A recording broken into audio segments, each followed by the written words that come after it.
Well, I'm talking with Ian Plenderleith from Manx Gas / the whole international energy group, of course, because you do cover Jersey and Guernsey. We do. But you're here, you're based in the Isle of Man, and today you've had us in for what's called rant and rave. We have. And I want to come to that in a minute, but obviously we have other things to talk about, and we have this big report into Manx Gas, how it's operated, how you finance and your profits.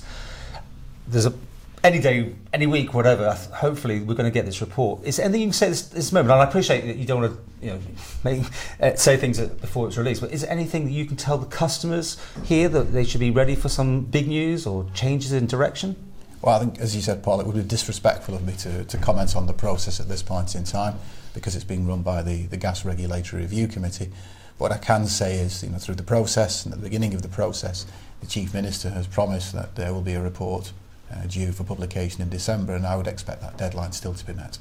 And you've done all you can, you put in your ideas, they come back to you. Do you know where it's going, for instance, or will you just see the report like everybody else? No, there'll be conversations between ourselves and themselves, of course, because everybody wants to ensure that it's factually correct and it's to the highest standard possible. Okay, so that's part, and obviously you probably saw Mr. Murphy's interview. Is there any comments you want to make on that? No, I'm always happy to see. I think Mr. Murphy has his viewpoint. He's representing a considerable number of customers, and it's good to be able to listen, to the customer's perspective and the views he has on the company and our charging process and charging programs, and we'll take that and bear that in mind. Were you frustrated though that he's not talking to you directly? I mean, did they ask him? He hasn't engaged too much with you. Am I right in that? Would you like him into this office? Him and his? No, he hasn't. But we've just been running some focus groups. Asking customers across the island what they think of the company and what they think of the charging structures that we have in place. And if Mr. Murphy or any of the people in his Facebook group wish to participate proactively in those meetings, we'd be more than happy to accommodate them. So the offer's there? Yeah, absolutely. Okay, rant and rave. And we've got these crazy pictures on when we arrived here this morning with your question marks on whatever they're meant to be. One's ranting, one's raving. Yeah. On the serious note, you've obviously taken on board, you are Monopoly, you're going to get a lot of, well, you have had obviously clearly some massive turmoil in this company. I mean, you came in, I think the management's quite changed now. Indeed.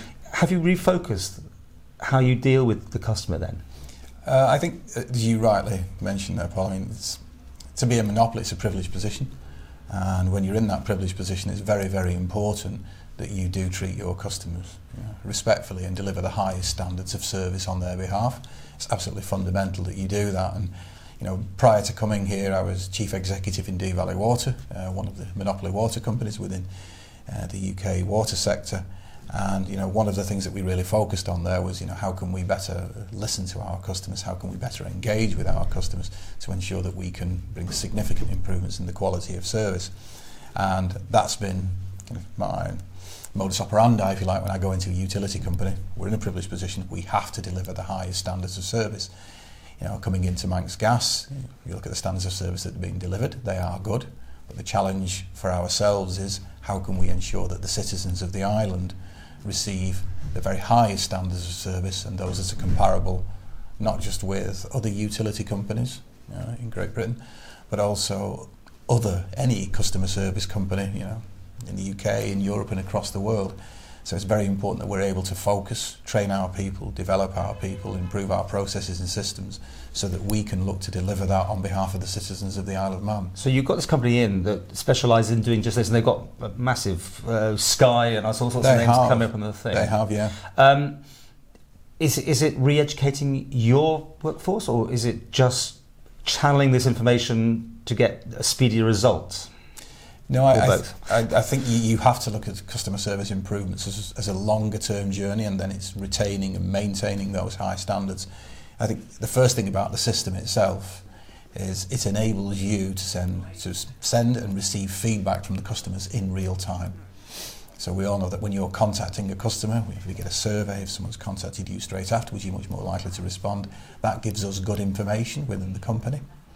And then we have the system itself is beautifully structured, so it enables you then to receive a score from the customer, and also the customers are allowed to comment, and this is their own comment, it's not something that we are putting forward, their own comment on what they've received in terms of the service, and it will analyse the text that the customer has sent and then give us a score on the different aspects of that. And you can tap into this, can't you? I mean, we can all see what's going on, and it's almost like big brotherish, but you're going to tell me it's all for the good to No, give a better service. Absolutely, it's all for the good. So, for example, if we have something that says, your agent was very helpful, however, the bill you sent me thereafter was incorrect, we know we don't need to focus on the agent in terms of that part of the contest, but we do need to understand what has happened with the billing process.